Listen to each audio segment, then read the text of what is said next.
சிந்து பைரவியில அடுத்த வாரம் என்ன நடக்க போகுதுன்னு இந்த வீடியோல பார்க்கலாம் வாங்க. கோயிலுக்கு வந்த காயத்ரி கிட்ட காயத்ரிக்கு பார்த்த மாப்பிள்ளை நின்னு பேசிட்டு இருக்காரு. அத மாறனும் சம்பத்தும் பாத்துறாங்க. மாறன் நேரா அந்த மாப்பிள்ளை கிட்ட போய், சம்பத்தோட வருங்கால மனைவிதான் காயத்ரி, அவகிட்ட உனக்கு என்னடா பேச்சு அப்படின்னு பலார்னு அரைஞ்சு அங்க இருந்து அனுப்புறாரு. அதோட நிக்காம, ஆறுமுகம் என்ன இந்த கல்யாணத்தை நடத்தி வைக்கிறது, நானே நடத்தி வைக்கிறேன் அப்படின்னு சம்பத்து கையில தாலி எடுத்து கொடுக்கறாரு மாறன். இங்க நடக்கிற பிரச்சனையெல்லாம் அங்க இருந்த கோயில் ஐயர் பார்த்துட்டு நேரா ஆறுமுகத்துக்கு போன் பண்ணிடுறாரு. உங்க தங்கச்சி கிட்ட இந்த மாறனும் சம்பத்தும் வம்பு பண்ணிட்டு இருக்காங்க, சீக்கிரமா வாங்கன்னு கூப்பிடுறாரு. காயத்ரி கழுத்துல தாலி கட்டிடணும்னு சம்பத் ரொம்பவே ட்ரை பண்றாரு. மாறனும் விடுற மாதிரி தெரியல.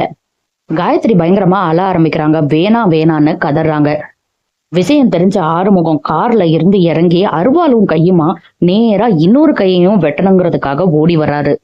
கண்டிப்பா இன்னொரு கையும் வெட்டதான் போறாரு அப்படின்னு நினைச்சிட்டு இருக்கும்போது அந்த இடத்துல வந்து தடுத்து பல்லார்னு சம்பத்தை அறையிறாங்க பைரவி.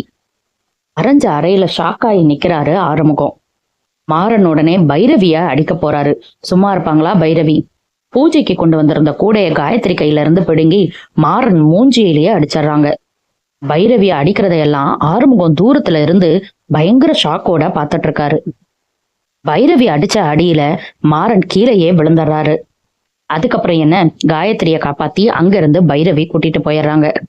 பைரவி செஞ்சத ஆறுமுகம் தூரத்துல இருந்து பார்த்து ரொம்பவே சந்தோஷப்படுறாரு, பெருமையும் படுறாரு. அதுக்கப்புறம் பைரவிய கார்ல கூட்டிட்டு போறாரு. அப்ப பைரவி கிட்ட ஆறுமுகம் சொல்றாரு, இனிமேல் என் தங்கச்சிய பத்தியோ எங்க அம்மாவை பத்தியோ நினைச்சு எனக்கு எந்த கவலையும் இல்ல பைரவி. நீ கண்டிப்பா எங்க அம்மாவையும் தங்கச்சியையும் ரொம்ப நல்லா பாத்துப்ப. ரொம்ப தேங்க்ஸ் பைரவி அப்படின்னு ஆறுமுகம் சொல்றாரு. பைரவியும் எந்த பதிலும் சொல்லாம அமைதியா சிரிக்கிறாங்க.